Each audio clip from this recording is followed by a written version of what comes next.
Hi, this is the first episode of the Underworld podcast, or in this series, we'll go through the life stories of some infamous gangsters and the dons of Indian mafia, back when it was on its peak. इसमें ज़्यादा parts नहीं होंगे क्योंकि बहुत सारी stories हैं नहीं, but I might change my decision based on how you all react to these videos, so don't forget to like and subscribe to the channel for more.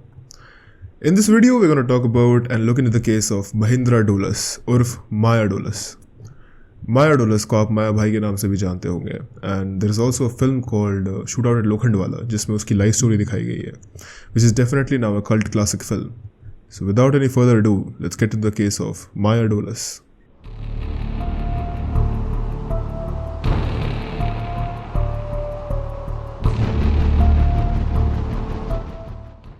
In the year 1975, Haji Mastan, who was the leader of first gen underworld, जेल से बाहर आए थे. सब कुछ बदल चुका था, नए लड़के आ चुके थे और अंडरवर्ल्ड बहुत ज़्यादा वायलेंट हो चुका था. जितने नए लड़के आए थे और उन्होंने अपने गैंग में लिए थे वो सारे खुद बड़ा बनना चाहते थे और बागी बन चुके थे. हाजी मस्तान की पावर बहुत कम हो रही थी और उनके साथ जो बाकी जनरेशन फर्स्ट के गैंगस्टर्स थे वो सब भी जा चुके थे. जैसे वरदराजन मुदलियार और करीम लाला पीछे हट चुके थे, या तो उन्होंने अपना काम किसी और को थमा दिया था या फिर मुंबई छोड़ के ही जा चुके थे. In simple terms the rain of the first generation was coming to an end और बहुत ही violent टाइम स्टार्ट होने वाला था. Now the second generation of gangsters like Dawood Ibrahim, Arun Gavli, Abu Salim and Chota Rajan were taking the command of the Mumbai underworld.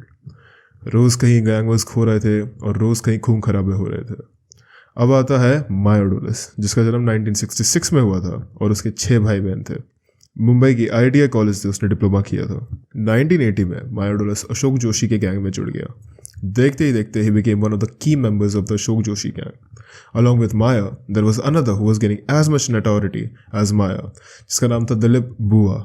Dilip बुआ was a sharp shooter जो gang में famous था और लोग उससे बहुत ज़्यादा डरते थे क्योंकि दिलीप कभी अपने शॉट्स मिस नहीं करता था. As the time passed, the Joshi gang was finished, but somehow Dilip and Maya survived.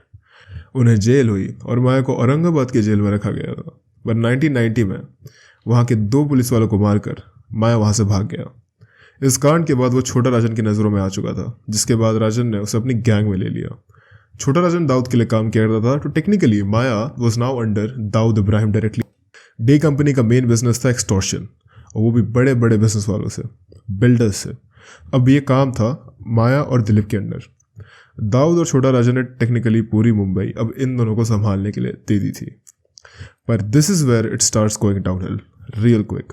So some builders were under Dawood directly and were exempted from the extortion.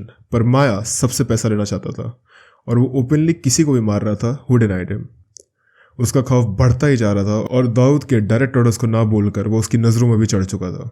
Dawood शुरू से किसी को नहीं छोड़ता था जो उसकी बातें नहीं सुनता था और या फिर उसके रास्ते के बीच में आता था. और माया का बागी होना उसे बिल्कुल अच्छा नहीं लगा. दाऊद को समझ आ गया था कि अगर माया को अभी नहीं रोका गया तो आगे चल के वो बहुत बड़ा खतरा बन सकता है. और दाऊद खुद तो मुंबई आ नहीं सकता था because he was still on the Mumbai police hit list, पर उसके कॉन्टैक्ट्स पुलिस में भी थे. माया से पुलिस भी तंग आ चुकी थी और उसे छुटकारा चाहती थी. कोइंसिडेंटली मुंबई पुलिस को एक टिप मिलती है कि माया लोखंडवाला की स्वाति बिल्डिंग में है अपने गैंग के साथ, जिसमें टोटल 7 लोग थे. ये एरिया रेजिडेंशियल एरिया है और बहुत भीड़ है. फिर भी 16 नवंबर 1991 को एंटी टेररिस्ट स्क्वाड या फिर ATI के चीफ AA खान ने अपनी पूरी टीम को लेकर इस बिल्डिंग को घेर लिया था. In fact he even call the media at the spot कि वो पूरी ऑर्डील को रिकॉर्ड कर सके और लाइव दिखा सके.